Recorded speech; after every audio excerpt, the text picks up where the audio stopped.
আসসালামু আলাইকুম গল্পপ্রেমীরা। একটি অত্যন্ত প্রাচীন শহরের হৃদয়ে, যেখানে মসজিদের মিনারগুলো আকাশের মেঘেদের সাথে কথা বলত এবং সরু গলিগুলোতে এলাচ ও পুরনো কস্তুরীর সুবাস ছড়িয়ে থাকত, সেখানেই থাকত মুসা নামের এক যুবক। মুসা তার জীবনের শ্রেষ্ঠ সময় ছিল। সে তার বাবার কাছ থেকে উত্তরাধিকার সূত্রে বিশাল সম্পদ পেয়েছিল, এমন সম্পদ যা আগুনও সহজে ধ্বংস করতে পারত না। তার বাবার সুখ্যাতিও সে উত্তরাধিকার হিসেবে পেয়েছিল এবং বড় বড় মানুষের আসরে মুসার নাম সম্মানের সাথে নেওয়া হতো। মুসার মন ছিল খুব পরিষ্কার এবং তার হাত সব সময়ই পরোপকারের জন্য খোলা থাকত। সে ভাবত যে পৃথিবীটা তার জন্য খুব সহজ এবং তার চারপাশের মানুষগুলো কেবল সত্য ও ভালোবাসায় ভরপুর। তার মনে হতো যে সে যেমন তার বিলাসবহুল প্রাসাদের ভেতরে লাগানো স্বচ্ছ আয়নায় নিজের মুখ দেখে, পৃথিবীটাও ঠিক ততটাই পরিষ্কার এবং দাগহীন। মুসা এটা জানত না যে ব্যবসার জগতে পরিষ্কার মনের হওয়া অনেক সময় খারাপ নিয়তের চেয়েও বেশি বিপজ্জনক হতে পারে এবং অনেক সময় সুন্দর হাসির আড়ালে ধারালো দাঁত লুকিয়ে থাকে। এই রোমাঞ্চকর গল্পটিকে এগিয়ে নেওয়ার আগে কমেন্টে অবশ্যই জানাবেন যে আপনি এই ভিডিওটি কোন দেশ বা কোন শহর থেকে দেখছেন। এখন গল্পটি এগিয়ে নিয়ে যাওয়া যাক। মুসার জীবন একটি শান্ত বয়ে চলা নদীর মতো চলছিল। সে এমন আরাম ও আয়েশের জীবন কাটাচ্ছিল যা দেখে কাছের ও দূরের সব মানুষ ঈর্ষা করত। তার সম্মানিতা স্ত্রী ঘর সামলাত এবং তার সন্তানরা এমনভাবে বড় হচ্ছিল যে তারা কখনো দারিদ্র্যের স্বাদ পায়নি এবং শীতের তীব্রতাও অনুভব করেনি। এই আরামদায়ক জীবনের মাঝেই মুসার ছোটবেলার এক বন্ধু ও অংশীদার ছিল, যার নাম ছিল মনসুর। মনসুর এমন একজন মানুষ ছিল যে নিজের মুখে বন্ধুত্বের ছবি খুব সুন্দর করে ফুটিয়ে তুলতে পারত, কিন্তু তার তীক্ষ্ণ দৃষ্টির আড়ালে এমন লোভ লুকিয়েছিল যা সবুজ বনকেও খেয়ে ফেলার ক্ষমতা রাখত। মনসুর সারাক্ষণ মুসার সাথেই থাকত। তার ছায়ার মতো সেই ব্যবসার চুক্তি নিয়ে কথা বলত, সেই নথিপত্র সামলাত এবং ধীরে ধীরে মুসা তার ওপর পুরোপুরি বিশ্বাস করতে শুরু করল। এই বিশ্বাসটা ঠিক তেমনই ছিল যেমনটা ঝড়ের আগের নীরবতা হয়। একদিন যখন আকাশে ঘন ধূসর মেঘ ছেয়েছিল, মনসুর কিছু নথিপত্র নিয়ে মুসার কাছে আসল। এটি এমন একটি ব্যবসায়িক চুক্তি ছিল যা দেখে মনে হচ্ছিল যে এটি চিরতরে সম্পদ রক্ষা করার চাবিকাঠি, কিন্তু ভেতরে সেটি ছিল একটি গভীর গর্ত। মুসা নথিপত্রের মাঝে লুকিয়ে থাকা শব্দগুলো পড়ল না। সে তার বন্ধুর চোখে লুকিয়ে থাকা চাতুরি চিনতে পারল না।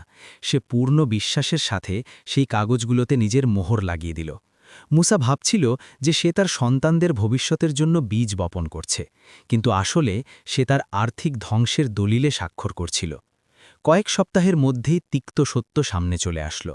মালগুলো ছিল স্রেফ একটি ধোঁকা, এবং যে জাহাজগুলোর কথা বলা হয়েছিল যে সেগুলো রেশম ও সোনা নিয়ে আসছে, আসলে সেগুলো ছিল পচা কাঠের কাঠামো যা প্রতারণার সাগরে ডুবে গিয়েছিল।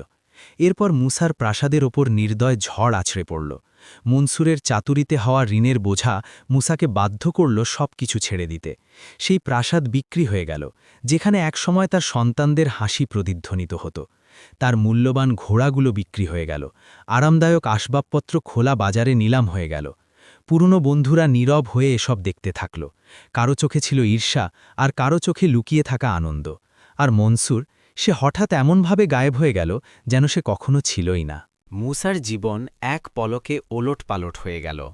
সে তার স্ত্রী ও সন্তানদের নিয়ে প্রাসাদের বিলাসবহুল জীবন থেকে শহরের সবচেয়ে দরিদ্র এলাকার একটি ভাঙাচোরা কুঁড়ে ঘরে চলে আসলো। সেখানে দেয়ালগুলো যেন স্যাঁতসেঁতে নিঃশ্বাস নিত। মুসা এবং তার পরিবার এখন একটি ছোট, পুরনো ও সরু ঘরে থাকত। ছাদ দিয়ে পানি পড়ত এবং শীতের বাতাস হু হু করে ভেতরে ঢুকত।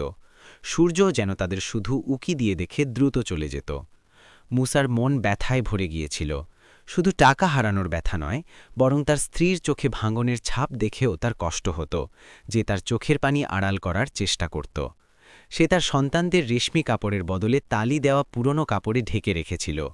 ছোট সন্তানদের ক্ষুধার্ত পেটের আওয়াজ তাকে আরও বেশি ভেঙে দিচ্ছিল। দিনগুলো ভারী মনে হচ্ছিল, যেন এক একটি দিন বছরের সমান। মানুষও বদলে গিয়েছিল। যারা কাল তাকে সম্মানের সাথে দেখত, আজ তাকে কেবল করুণা বা অবজ্ঞার চোখে দেখত। যে মানুষগুলো তার দয়ার সুযোগ নিত, এখন তারা তার দিকে তাকাতেও ভয় পেত, কারণ তাদের ভয় ছিল পাছে মুসা তাদের কাছে রুটি চেয়ে বসে। মুসা দারিদ্র্যের তিক্ত অভিজ্ঞতা লাভ করল। ধনী হওয়ার পর সে জানতে পারল যে টাকা ছিল স্রেফ একটা পর্দা, যা মানুষের দুর্বলতা ও ভণ্ডামি ঢেকে রাখত। আর যখন এই পর্দা সরে গেল, সত্য সামনে আসলো, নির্মম ও যন্ত্রণাদায়ক।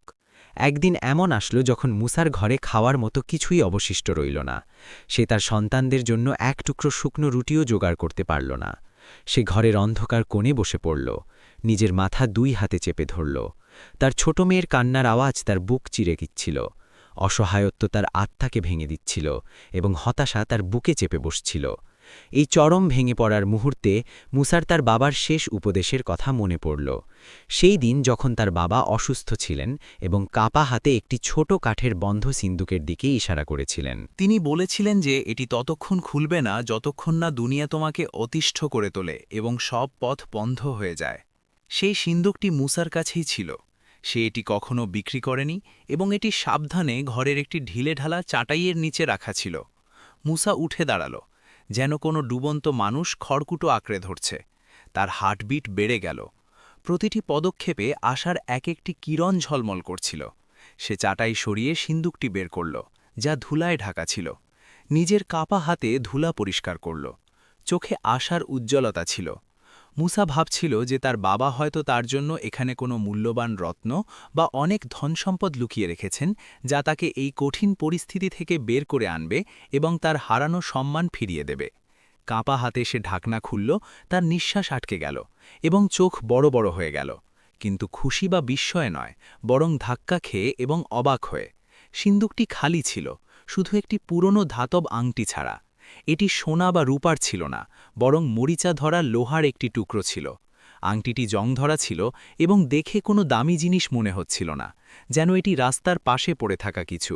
আংটির পাশে একটি হলুদ হয়ে যাওয়া চিঠিও ছিল। মুসা আংটিটি হাতে নিল। জংধরা আংটি দেখে তার মন ভেঙে গেল এবং সে চরম হতাশ অনুভব করল।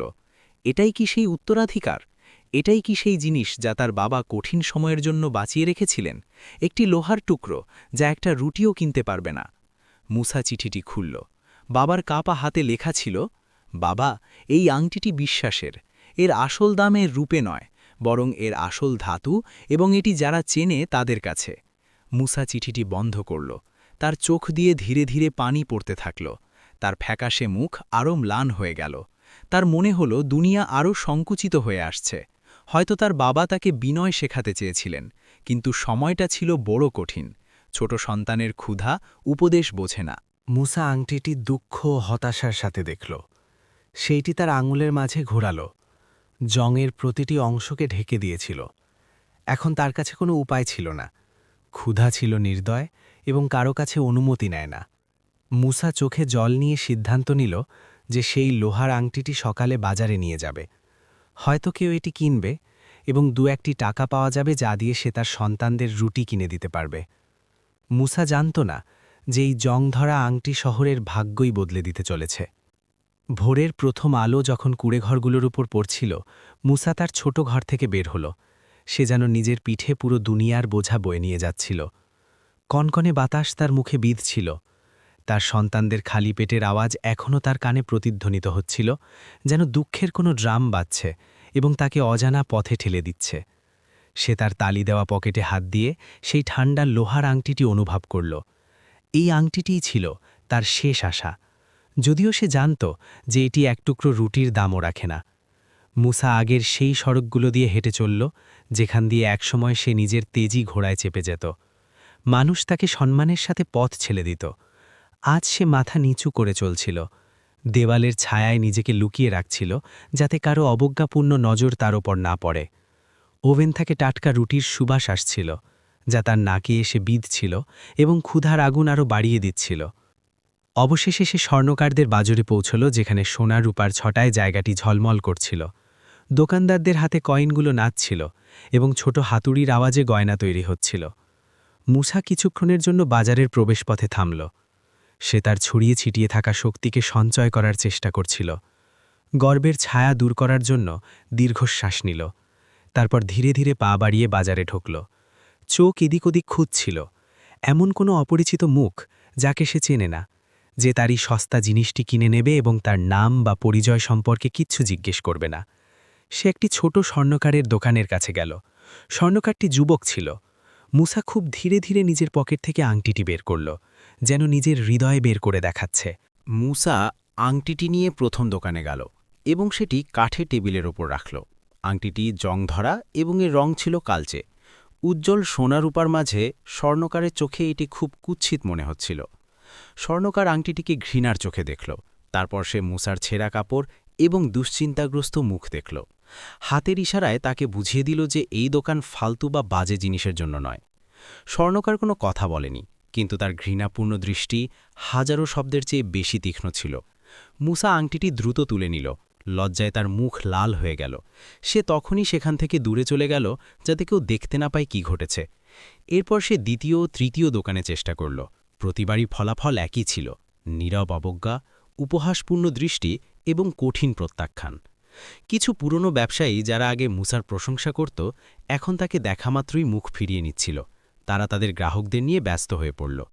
তাদের এই আচরণ মুসাকে তার মানবিক দুর্বলতা এবং সময় নিষ্ঠতা মনে করিয়ে দিচ্ছিল। মুসা সেই মুহূর্তে অনুভব করল যে সে নিজের শহরেই একজন আগন্তুক। বাজারে তাকে কেউ চেনে না, এবং এই যে আংটিটি তার কাছে আছে, সেটি হয়তো তার বাবার কাছ থেকে পাওয়া আরও একটি অভিশাপ, যা তাকে আরও নিচে নামিয়ে দেবে। তখন দুপুরবেলা সূর্যের প্রখর তাপ এবং ক্ষুধা তৃষ্ণা মুসাকে আরও ক্লান্ত করে দিয়েছিল। সে তার পরিশ্রান্ত শরীর নিয়ে বাজারের সেই কোণে গেল যেখানে দরিদ্র এবং ফুটপাতের পুরনো জিনিস বিক্রেতারা বসত। সে ফুটপাতের এক কোণে বসল এবং পুরনো দেয়ালে পিঠ ঠেকিয়ে দিল। তারপর সে আংটিটি আবার বের করল এবং রাগ ও হতাশার সাথে দেখল। সে প্রায় ওটা পাশের নোংরা ড্রেনে ফেলে দিতেই যাচ্ছিল, যাতে এই ভারী বোঝা এবং বাবার স্মৃতি থেকে নিজেকে মুক্ত করতে পারে। ঠিক তখনই তার সামনে একজন বৃদ্ধ লোক আসল। তার দাড়ি ছিল সাদা ও ঘন, সাধারণ কিন্তু পরিষ্কার কাপড় পরা ছিল। পিঠে একটি ব্যাগ ছিল যাতে পুরনো ধ্বংসাবশেষ আর ছেঁড়া বই ঠাসা ছিল। এই বৃদ্ধ লোকটি বাজারের কোণে পরিচিত ছিল।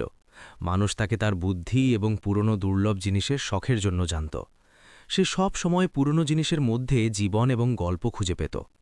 যখন তার নজর মুসার আংটির উপর পড়ল, তখন হঠাৎ এক অদ্ভুত শক্তি তাকে সেখানে স্থির করে দিল। বৃদ্ধ লোকটি মুসার কাছে আসল। মুসা ধীরে ধীরে বসল এবং বৃদ্ধের সামনে বিনম্রভাবে নীরব থাকল।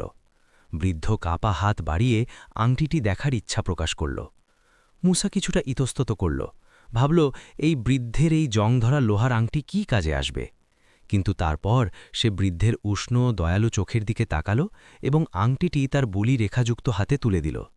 বৃদ্ধ আংটিটিকে এমনভাবে ধরল যেন কোনো পবিত্র অঙ্গার ধরছে। নিজের কোঁচকানো চোখের কাছে এনে খুব মনোযোগ দিয়ে দেখল।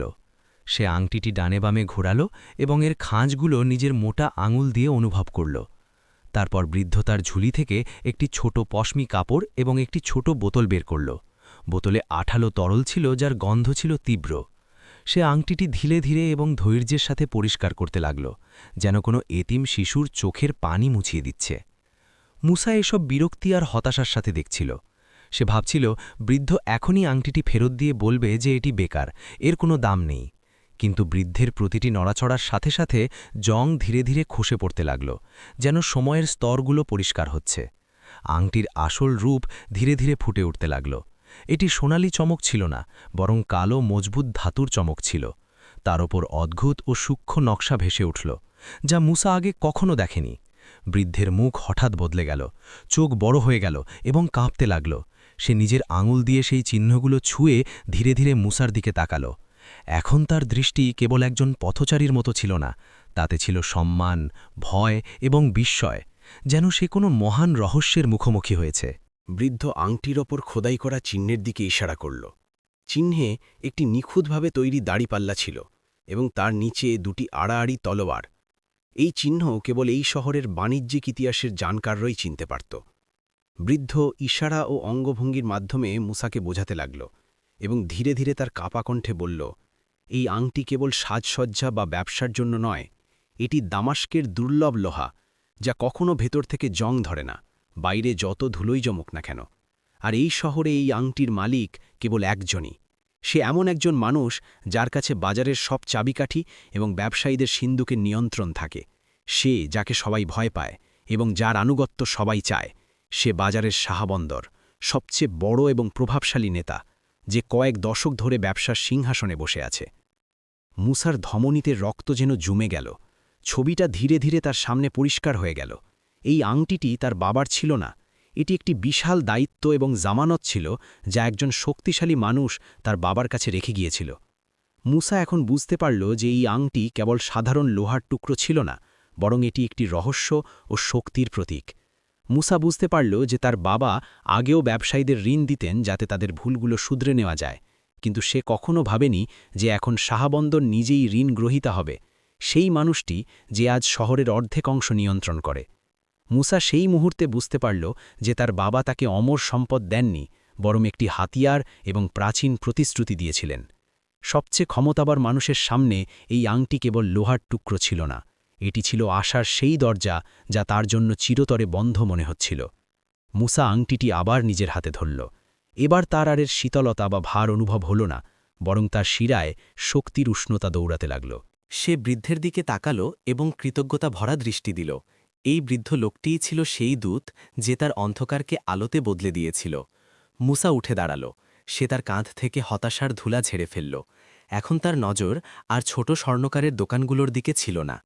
সে তাকাচ্ছিল শাহবন্দরের সেই বিশাল প্রাসাদের দিকে যা বাজারের উপর মাথা উঁচু করে দাঁড়িয়েছিল। সে ঠিক করে নিল যে সে সত্যকে উন্মোচন করবে এবং নিজের হক ফিরে পাবে, চাই তার জন্য যত পরিশ্রমী করতে হোক না কেন। মুসা ভারী কদমে হাঁটতে লাগল এবং শহরের অভিজাত এলাকার দিকে চলল।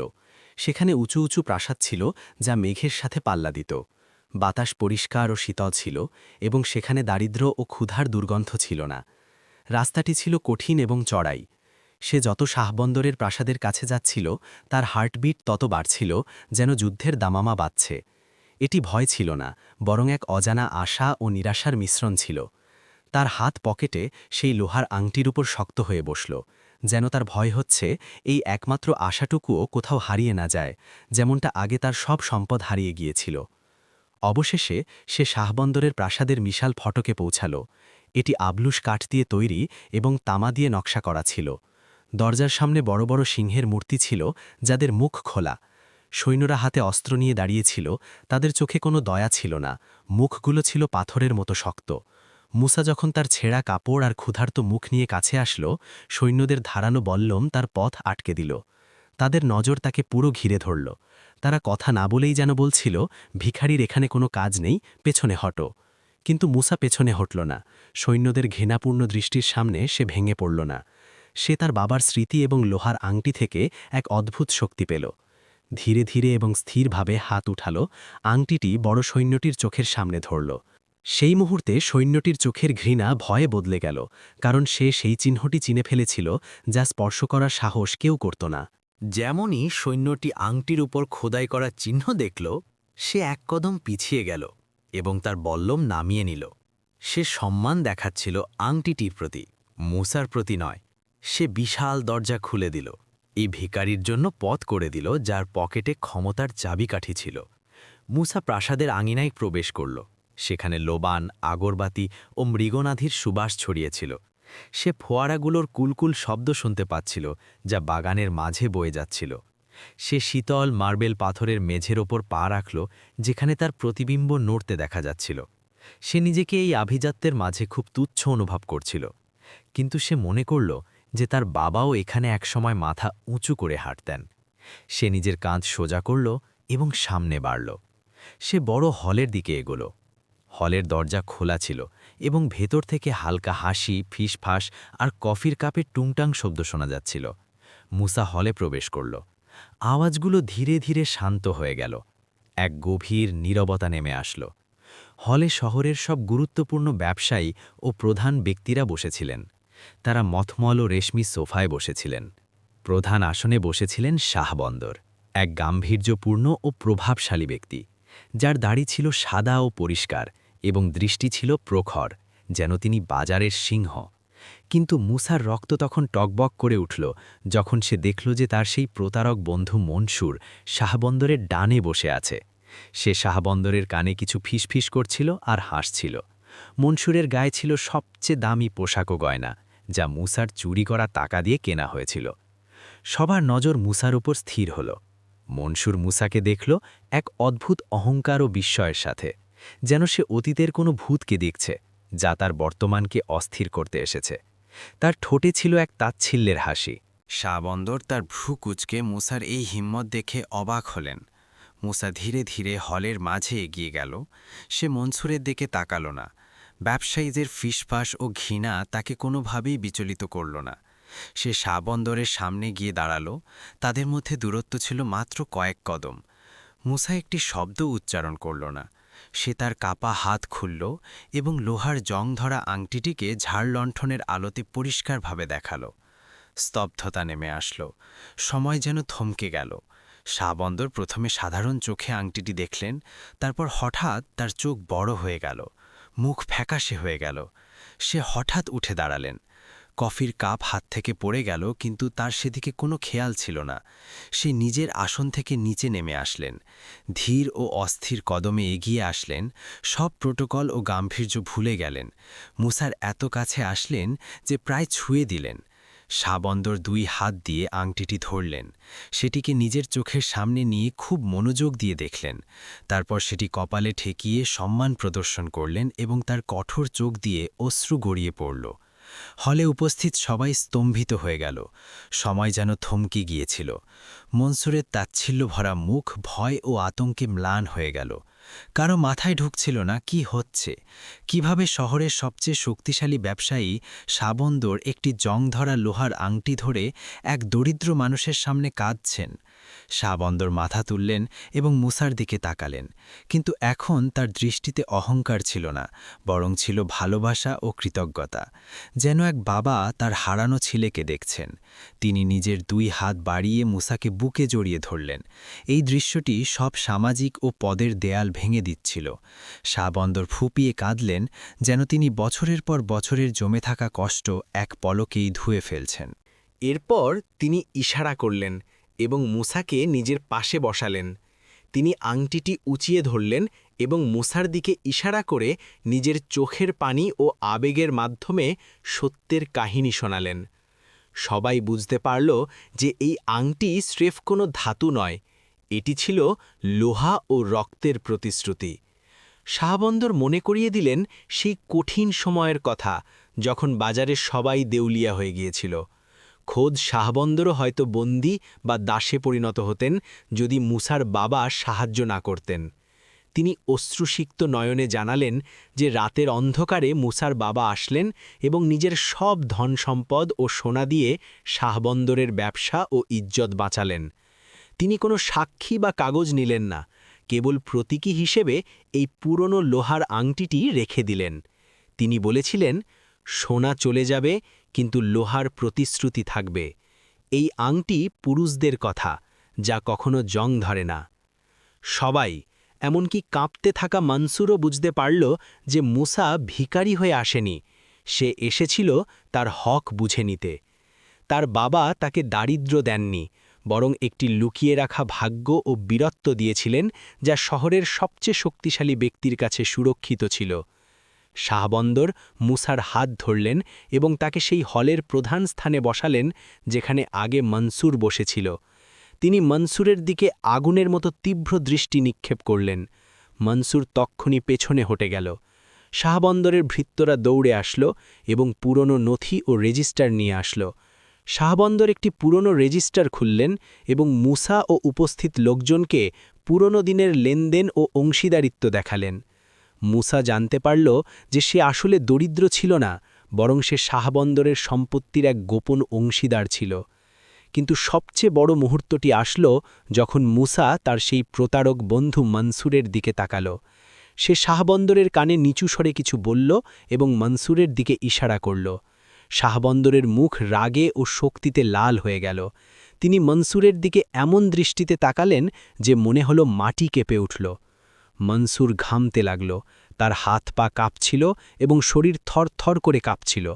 সে তার মিথ্যা হাসির আড়ালে আতঙ্ক ঢাকার চেষ্টা করল। শাহবন্দর মনসুরকে ঘিরে ধরলেন। মনসুর বুঝতে পারল যে শাস্তির সময় চলে এসছে। জংধরা আংটিটি তার মিথ্যে বিশ্বাসঘাতকতার ঝকঝকে আবরণ খুলে দিয়েছিল। পুরো হলে সন্নাটা নেমে আসল, যেন কোনো ঝড় আসতে চলেছে। সবার নজর সেই কোণে স্থির হল যেখানে মনসুর বসেছিল। তার কপাল বেয়ে ঘাম ঝরছিল। সে এখন শব্দের প্রয়োজন বোধ করছিল না। তার শারীরিক ভাষাই বলে দিচ্ছিল যে বছরের পর বছরের বিশ্বাসঘাতকতা আজ ফাঁস হয়ে গেছে। শাহবন্দরের দৃষ্টি মনসুরের ওপর ছিল চরম ধিক্কার ও হুমকির, যেন চোখ দিয়ে বলছেন, খেলা শেষ। তিনি হাত উঠালেন। সৈন্যরা সাথে সাথে বুঝে নিল। তারা পা বাড়িয়ে মনসুরের চারপাশ ঘিরে ধরল। হলের দেওয়ালগুলো যেন কাঁপছিল। মনসুরের মুখোশ খুলে পড়ল। তার মিথ্যে অহংকার বিলীন হয়ে গেল। সে কুঁকড়ে গেল যেন এক ছোট ইঁদুর। সব ব্যবসায়ীদের চোখের সামনে তার পতন হল। সৈন্যরা তাকে জাপটে ধরল যেমনটা চোরকে ধরে, এবং তাকে তার উপযুক্ত শাস্তির জন্য জেলের অন্ধকার কুঠুরিতে নিয়ে যাওয়া হলো, যেখানে টাকা বা ক্ষমতা কোনো কাজে আসে না, কেবল মানুষের কর্মই তার সাথী হয়। শাহবন্দর মুসার দিকে তাকালেন। তার চেহারা কঠোরতা থেকে কোমলতায় বদলে গেল। তিনি পুরনো রেজিস্টার খুললেন এবং আঙুল দিয়ে হিসাবের দিকে ইশারা করলেন। মুসা দেখল যে তার বাবা কেবল ঋণদাতা ছিলেন না, বরং প্রতিটি লাভজনক ব্যবসায় তিনি শাহবন্দরের অংশীদার ছিলেন। সব কঠিন বছরে বাজার যা যা সহ্য করেছিল, মুসার বাবা চুপচাপ সম্পত্তি ও লাভ বাড়িয়ে গিয়েছিলেন, এবং আজ সেই সময় আসলো যখন সত্য সামনে আসলো। শাহবন্দর ভৃত্যদের আদেশ দিলেন। তারা মুক্তা এবং দামি কাঠের বাক্স নিয়ে আসলো। সব ধন সম্পদ মুসার সামনে রাখা হলো। সূর্যের আলো হলে চিকচিক করছিল, কিন্তু মুসা, যে ক্ষুধা ও কষ্ট সহ্য করেছে, সে সোনা ও জহরতকে লোভের চোখে দেখল না। সে সেগুলিকে খুব শান্ত ও সম্মানের সাথে দেখল, এটা উপলব্ধি করে যে এই ধন স্রেফ এক মাধ্যম, লক্ষ্য নয়। মুসা তার হক বুঝে নিল। কেবল টাকা বা জিনিসপত্র নয়, বরং তার বাবার পরিশ্রম ও সততার উত্তরাধিকার নিয়ে সে প্রাসাদ থেকে বের হল। শাহবন্দর ও সৈন্যরা তাকে পরম সম্মান ও শ্রদ্ধার সাথে বিদায় দিল। এখন সে সেই মানুষটি ছিল না যে ভেঙে পড়ে আসলো। সে সোজা হয়ে দাঁড়িয়েছিল। তার মনে বিশ্বাস ছিল, আল্লাহ দেরিতে দেন কিন্তু কখনো ভুলে যান না। সত্য হয়তো কিছুক্ষণ ঘুমিয়ে থাকতে পারে, কিন্তু কখনো মরে না। মুসা সোনা বা প্রাসাদ কেনার বদলে প্রথম কদম বাড়াল তার সেই দরিদ্র এলাকার কুঁড়ে ঘরের দিকে। সে তার স্ত্রীর কাছে গেল। সে তখনও বাচ্চাদের কাপড় সেলাই করছিল। মুসাকে দেখে তার চোখে আনন্দ ও বিস্ময় খেলে গেল। তার খুশির অশ্রু ঝরতে লাগল। এবারের অশ্রু দুঃখের জন্য নয়, বরং আল্লাহর করা বিচার ও স্বস্তির জন্য। মুসা তার সন্তানদের বুকে জড়িয়ে ধরল, নিজের হাতে তাদের খাওয়াল। এখন সে বুঝল যে ক্ষুধার পর এই আহারই তাদের জন্য পৃথিবীর সবচেয়ে সুস্বাদু ভোজ ছিল, যা আগেকার সব রাজকীয় ভোজের চেয়েও উত্তম। সময় বয়ে গেল।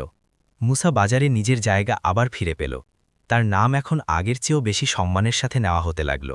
সে একটি বড় ঘর কিনল, কিন্তু তার দরিদ্র প্রতিবেশীদের কথা সে ভুলে গেল না। তার দরজা সবসময় অভাবীদের জন্য খোলা থাকত। তার দস্তরখান সবসময় ক্ষুধার্তদের জন্য প্রস্তুত থাকত। মনসুর, যে অনেক বছর জেলে ছিল, সে দেউলিয়া ও লাঞ্ছিত হয়ে বের হয়ে আসল।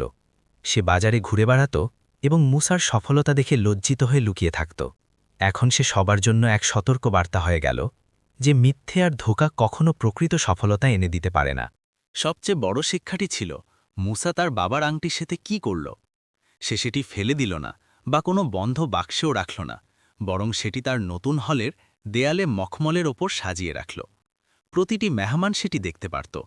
পুরনো জংধরা আংটিটি এখন দামি রত্নের মতো চমকাচ্ছিল। মুসা মসজিদের কাছে একটি বড় সরাইখানা তৈরি করল, যার নাম দিল দারুল ফরজ।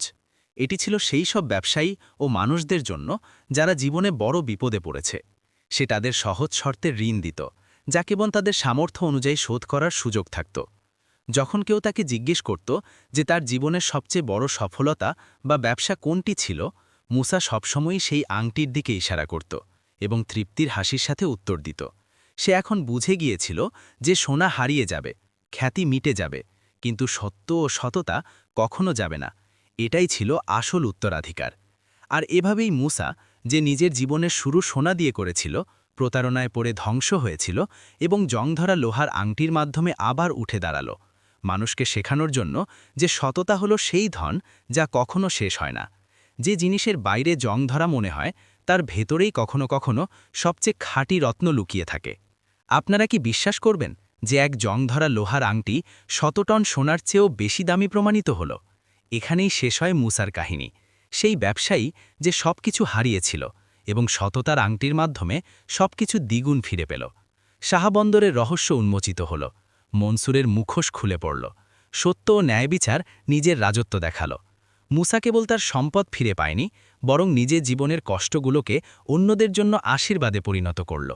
আংটিটি এখন তার হলে সবসময় চমকায় এবং শিখিয়ে দেয় যে দামি ধাতু সেটাই যা প্রতিশ্রুতি রক্ষা করে, সেটা নয় যা কেবল বাইরে থেকে চকচক করে।